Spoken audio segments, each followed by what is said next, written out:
between Afenyo majority leader sign Mame Fano Pen and between him and Sammy Gyamfi. No. It's between the people of this republic, or representing the people of this republic, asking for accountability. Keke. People now want to draw his personality into it. They are cover up money idea. Assemble no sign aka. Ejina na mu aka no mine na mu aka entro. Edikai. It started way back about 4 or 5 months ago when the first motion to bring the GoldBod to Parliament.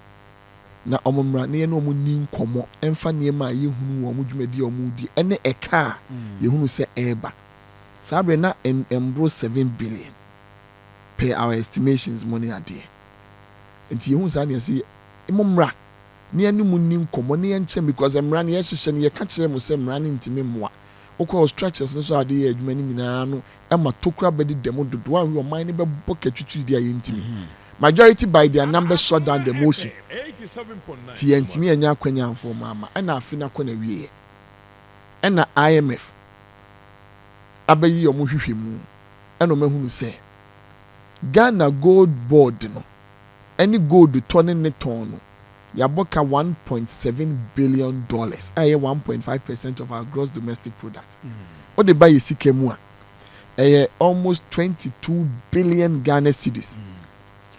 Afi budget here ma mining and I think it was in excess of about 200 billion. Over 200 billion. So we could do 10% of our annual budget and I buy a cow. And you can say Ghana boss a cow. Eddie can so him. They wanted to tell us a kabia ni baby. Ghana more kabia. Na ya ni akpasi etom from egu nipa dodo ani emoni adem. Tisi na me hwe me phone so. But won say obi tro say can't we pass a law in Ghana to ban IMF from interfering in our local matters? One of the NDC social media says that we should pass a law to ban the IMF. And I am that's not possible. No, we are Muhi. That's IMF from Michelle. When I can now know Mudimedi. And Ekubati and we are seeing how many times now to say a croon do doing now. Assembly has some kumebi. Assembly Nana said, I feel came. See, I will go to turn in a tom or Ghana high, Aboka 22 billion.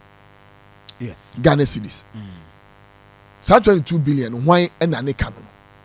I didn't think about Sakan, Mumrame Chichim. So that's the issue now. Why that is because GoldBod is say, and Yanika, Bank of Ghana, Ghana says Yanika. The Bank of Ghana says Yanika. Say, why? A GoldBod. A GoldBod.